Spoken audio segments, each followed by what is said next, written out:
नमस्कार। ग्रीस देश में कहानी मजाक के तौर पर चलती है कि जब ग्रीस आज़ाद हुआ तो वहाँ एक औरत गाड़ी को सड़क के बीच से चलाती हुई कभी दाएं कभी बाएं मस्ती में घुमाते हुए लेके जा रही थी। जब पुलिस ने उसको रोका तो उसने कहा कि अब तो हमारा देश आज़ाद हो गया है, अब तो हम कुछ भी कर सकते हैं। यह कहानी एक मजाक के तौर पर चलती है, लेकिन हकीकत ये है कि जब आपके पास आज़ादी होती है तो आपकी जिम्मेदारी ज़्यादा बढ़ जाती है। और यही बात लागू होती है आज के ज़माने में सोशल मीडिया पे, क्योंकि सोशल मीडिया ने जितनी आज़ादी दी है, जितनी राइट्स ऑफ एक्सप्रेशन को एक्सप्रेस करने की, लोगों को अपनी आवाज़ बुलंद करने की, एक आम आदमी की आवाज़ को एक प्लेटफॉर्म देने का जो काम सोशल मीडिया ने किया है, वो जो आज़ादी दी है, आज उसका दुरुपयोग भी बहुत ही भयंकर तरीके से हो रहा है। इसीलिए 25 फरवरी 2021 को बहुत सारी जद्दोजहद, बहुत सारे सुप्रीम कोर्ट के ऑर्डर और राज्यसभा और लोकसभा में 50 बार प्रश्न पूछे जाने के बाद अंततः केंद्र सरकार मजबूर हो गई और उसने अपनी गाइडलाइंस एडवाइजरी सोशल मीडिया और OTT प्लेटफॉर्म्स के लिए जारी कर दी गई है। फेक न्यूज का तो ये हाल है कि आजकल मैं टीवी चैनल्स को देखता हूं कि वो भी एक फैक्ट चेक मशीन रखते हैं। तो अब क्या होंगे रूल्स OTT प्लेटफॉर्म उपलब्ध कराने वालों के लिए, सोशल मीडिया प्लेटफॉर्म उपलब्ध कराने वालों के लिए, जैसे यूट्यूब कंपनी के लिए, फेसबुक, ट्विटर, इंस्टाग्राम वगैरह कंपनी के लिए क्या नियम होंगे, और इनकी सर्विसेज को यूज़ करने वाले यूज़र्स के ऊपर क्या नियम होंगे, आज हम उनकी चर्चा करने वाले हैं। क्योंकि दोस्तों, आज आपको ये चीज़ जानने की ज़रूरत है कि अगर आपने गलती की तो आपको बहुत सारी कानूनी समस्याओं का सामना करना पड़ सकता है।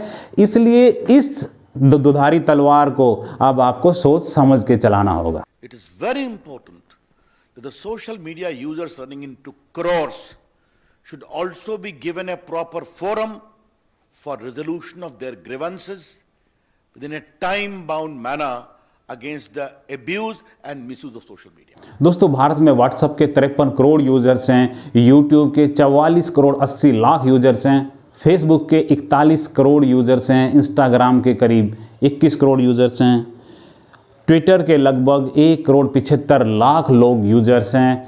और इतनी बड़ी संख्या में जो सोशल मीडिया का उपयोग करते हैं, उस सोशल मीडिया के लिए अभी तक कोई भी डिटेल्ड गाइडलाइंस, कोई भी दिशा निर्देश क्लियर नहीं थे।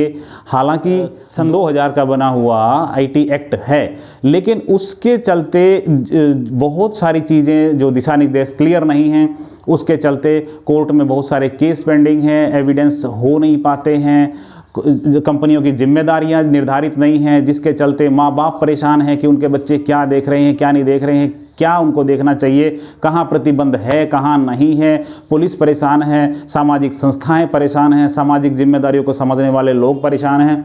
इन्हीं सब परेशानियों के चलते और बहुत सारे ऐसे वीडियोज़, ऐसे फ़ोटोज़, ऐसी बेसलेस, निराधार और झूठी जानकारियाँ वायरल हो जाती हैं, जिनके चलते दंगे हो जाते हैं, जिनके चलते कुछ निर्दोष अपनी बदनामी के डर से सुसाइड कर लेते हैं।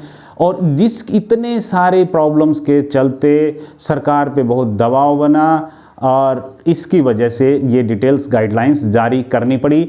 आज हम इस बारे में जानते हैं कि क्या क्या निर्देश किस कानून के तहत सरकार ने जारी किए हैं, उसकी बारीकी, उनकी जो हेडलाइंस पे थोड़ा बारीकी से जानेंगे।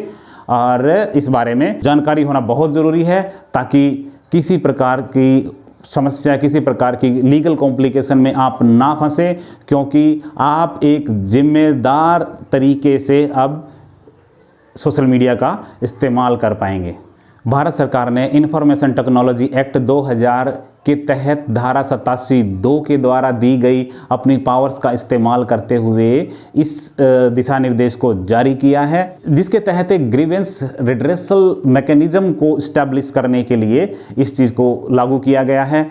इसके तहत सोशल मीडिया प्लेटफॉर्म उपलब्ध कराने वाली कंपनियों को सख्त दिशा निर्देश जारी कर दिए गए हैं कि वो 3 महीने के अंदर अंदर अपना फिजिकल ऑफिस एक इंडिया में इस्टेब्लिश कर ले जिसमें एक चीफ कंप्लेंट ऑफिसर होना चाहिए जो सरकार की देखरेख करने वाली एजेंसियों के संपर्क में हो, और एक नोडल अधिकारी वो अपॉइंट करेंगे जो 24 घंटे सातों दिन जो भी व्यक्ति जिसको भी कोई शिकायत है वो दर्ज करा सके।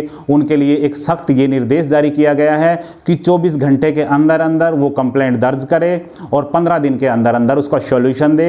इसके अलावा अगर कोई सेंसिटिव मामला है, किसी विशेष कर अगर किसी स्त्री के लिए, किसी महिला के मामले में अगर कोई कंप्लेंट है, चाहे वो न्यूडिटी से संबंधित है या उसके फोटो के साथ कुछ छेड़छाड़ की गई है, उसके किसी भी व्यक्तिगत मामले से संबंधित अगर वो है, तो 24 घंटे के अंदर अंदर आपको वो मामला दर्ज भी करना पड़ेगा और उसकी रिपोर्ट भी आपको करानी पड़ेगी कि उसमें आपने क्या डिसीजन लिया है। तो ये इस तरह के सख्त नियम जो है इस दिशा निर्देश के तहत इन सोशल मीडिया कंपनियों को जो है रूल्स फॉलो करने के लिए जारी किए गए हैं। अब वो करेंगी कैसे, ये उनके ऊपर छोड़ दिया गया है कि आपको इतना चीज़ें फॉलो करनी है, उसको सिस्टम कैसे आप लागू करोगे वो आपका काम है। आप अकेले करोगे या आप मिलके करोगे। इसके अतिरिक्त बहुत सारे लोगों को कई बार शिकायत रहती है कि मेरी पोस्ट बिल्कुल भी गलत नहीं थी, किसी गलत भावना के चलते, देश विरोध की भावना के चलते या जातिवाद विशेष की भावना के चलते मेरी पोस्ट हटा दी गई है या मेरा अकाउंट सस्पेंड कर दिया गया है। इसके लिए भी दिशा निर्देश इस रूल में जारी किए गए हैं कि अगर आपको किसी की पोस्ट हटानी है या किसी का अकाउंट सस्पेंड करना है तो you have to inform them before 24 hour. आप उनको सूचित करेंगे और तब उस पोस्ट डालने वाले की पोस्ट को हटाएंगे या उसका अकाउंट सस्पेंड करेंगे। ऑनलाइन न्यूज़ चैनल चलाने वालों के लिए संख्या पे, उनके यूजर्स कितनी हैं, इस आधार पे उनको अपना रजिस्ट्रेशन भी कराना पड़ेगा। अभी ऐसी संख्या कुछ डिस्क्लोज नहीं है, लेकिन अंदाज़ा ये है कि लगभग जिनके 5 मिलियन यूजर्स होंगे उन न्यूज़ चैनल्स को भी अपना डिटेल्स, अपना रजिस्ट्रेशन उन एजेंसीज़ के साथ कराना होगा, तभी वो आगे अपने न्यूज़ चैनल को चला पाएंगे। क्योंकि अभी तक सरकार के पास ऐसा कोई प्रॉपर आंकड़ा ही नहीं है कि कितने जो है वेब पोर्टल चल रहे हैं, कितने न्यूज़ चैनल्स जो है चल रहे हैं। OTT प्लेटफॉर्म्स को लेकर भी कोई दिशा निर्देश नहीं थे। OTT प्लेटफॉर्म्स आप जानते होंगे, नेटफ्लिक्स, अमेजॉन, MX प्लेयर और इस टाइप के बहुत सारे OTT प्लेटफॉर्म हैं जिस पे वेब सीरीज़ और फिल्में, हर तरह की फिल्में, हर ग्रेड की फिल्में रिलीज होती हैं, जिसके ऊपर कोई रोक टोक नहीं है। माता पिता नहीं जानते कि उनके बच्चे क्या देख रहे हैं। OTT प्लेटफॉर्म पर ऐसे ऐसे कंटेंट्स हैं जो बिल्कुल भी एक छोटी उम्र के बच्चे के लिए या देखने लायक नहीं है और परिवार के साथ तो देखने लायक बिल्कुल भी नहीं होते हैं। इसलिए इस बात को ध्यान में रखते हुए OTT प्लेटफॉर्म्स के लिए दिशा निर्देश ये जारी किए गए हैं कि वो 5 कैटेगरीज में अपने सिनेमा या वेब सीरीज़ या जो भी कंटेंट वो डालने वाले हैं उसमें वो दिशा निर्देश जारी करेंगे। उसको कैटेगरी में सेलेक्ट करेंगे कि ये 7 साल से ज़्यादा उम्र के बच्चे के लिए है, ये 13 साल से ज़्यादा उम्र के बच्चे के लिए है, ये 16 साल से ज़्यादा उम्र के बच्चे के लिए है और ये 18 साल से ज़्यादा उम्र बच्चे के लिए है। तो इस प्रकार से OTT प्लेटफॉर्म जो अपनी मर्जी से कुछ भी बनाए, कुछ भी डाले चले जा रहे थे, इस गाइडलाइंस के तहत उनको भी नियमों को फॉलो करना पड़ेगा। और सरकार ने ये भी उनके ऊपर छोड़ दिया है कि आप कैसे सिस्टम बनाएंगे। बस ये है कि आप अपनी जिम्मेदारी को समझिए, आज़ादी का नाजायज़ फ़ायदा ना उठाया जाए। आज़ादी जिम्मेदारी के साथ मिलती है। जब अगर आप आज़ाद नहीं होते तो आपकी जिम्मेदारी नहीं होती है, लेकिन अब जब आप आज़ाद होते हैं, आप राइट ऑफ एक्सप्रेशन मांगते हैं, आप अपने विचारों को अभिव्यक्त करने की आज़ादी मांगते हैं, तो वो आज़ादी आपको जिम्मेदारी के साथ मिलती है। वो जिम्मेदारी आपको निभानी चाहिए और निभानी पड़ेगी। देश की एकता और अखंडता को बनाए रखने के लिए, विदेशी तत्वों का देश में गलत इंटरफेयर ना हो उससे बचाने के लिए, और समाज में कोई गलत संदेश ना जाए, कोई ऐसा झूठ, ऐसा वीडियो, ऐसा कोई फ़ोटो वायरल ना हो, कोई बेचारा कोई बेचारी लड़की या कोई महिला अपनी मुंह छिपाने के लिए, अपनी इज्जत बचाने के लिए अपना जीवन त्याग दे, सुसाइड कर ले। ऐसे दुरुपयोग ना हो इस माध्यम के। इसलिए ज़रूरी है कि इस अधिकार का उपयोग सोच समझ के किया जाए। और एक यूज़र होने के नाते मैं भी आपसे विनती करता हूँ कि देश की एकता और अखंडता के लिए ऐसा कोई काम ना हो और आप ऐसा कोई कंटेंट ना डालें जिसके लिए देश के विरुद्ध काम हो, किसी समाज के विरुद्ध काम हो, बच्चों के विरुद्ध काम हो, महिलाओं के विरुद्ध काम हो, या आपको किसी कानूनी पचड़े में पड़ना पड़े।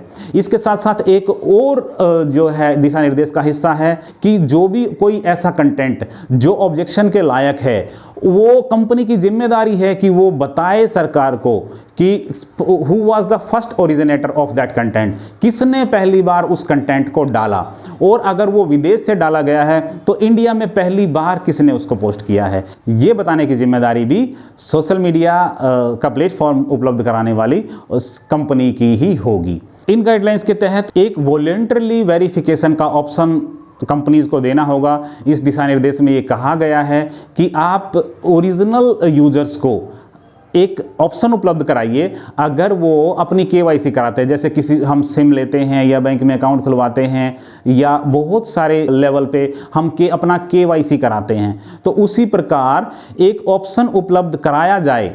ये सरकार का इन दिशा निर्देशों के तहत ये कहना है कंपनियों को कि आप यूजर्स को एक ऐसा ऑप्शन उपलब्ध कराइए जो अपनी केवाईसी वेरिफिकेशन कराना चाहें तो वो करा सकते हैं, ताकि जो जेन्युइन यूजर्स हैं उनको उनके अधिकारों पे किसी प्रकार का प्रहार ना हो, उनका जो राइट ऑफ एक्सप्रेशन है, जो अपनी बात को रखने का अधिकार है, उसका किसी प्रकार से हनन ना हो, उसका ठीक तरीके से पालन किया जा सके, उसके अधिकारों में कटौती ना हो।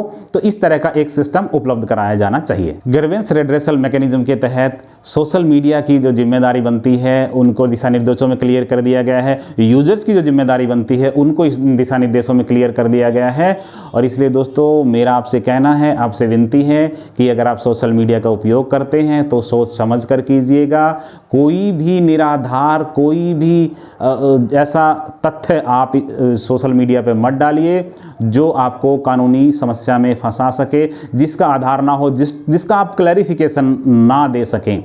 ऐसा कोई भी फैक्ट, कोई वीडियो, कोई फोटो, कोई इन्फॉर्मेशन ऐसी नहीं डालिएगा, नहीं तो आप किसी भी प्रकार की समस्या में फंस सकते हैं। अभी अभी आपने सुना होगा कि मुंबई में एक गिरोह पकड़ा गया है, करीब 6 लोगों को पकड़ा गया है जो करीब 11-12 चैनल चलाते थे यूट्यूब पे, और जो है छोटे बच्चों के साथ पोर्न से रिलेटेड या महिलाओं को जो है मिसगाइड करके उनके साथ गलत जो है वीडियो बनाकर वो पोस्ट करते थे। कुछ समय जब तक सोशल मीडिया प्लेटफॉर्म ध्यान नहीं देता था तब तक वो चल भी जाते थे। इसके अलावा उन महिलाओं को वो ब्लैकमेल करके भी पैसा इकट्ठा करते थे। इस तरीके से वो पकड़े गए हैं, और इन्हीं सारी चीज़ों के चलते अब हो सकता है, अभी तो ये सिर्फ कंपनियों को कहा गया है कि आप एक वॉलंटरी, अब यानी कि अपनी इच्छा से जो वेरिफिकेशन कराना चाहें यूजर्स वो कराएं, ऐसा ऑप्शन दिया गया है। हो सकता है कि हमें सोशल मीडिया यूज़ करने के लिए अपना KYC वेरीफाई कराना पड़े, क्योंकि इस माध्यम का फ़ायदा तो बहुत मिला है लेकिन कुछ लेवल पे नुकसान भी बहुत अधिक हो रहा है। इसलिए दोस्तों ये एक दुधारी तलवार है, इसको सोच समझ के चलाइएगा। और मेरी आपसे विनती है कि सोच समझकर इस प्लेटफॉर्म का इस्तेमाल कीजिए, इसको एंजॉय कीजिए, लेकिन जिम्मेदारी के साथ। Thank you. जय हिंद, जय भारत।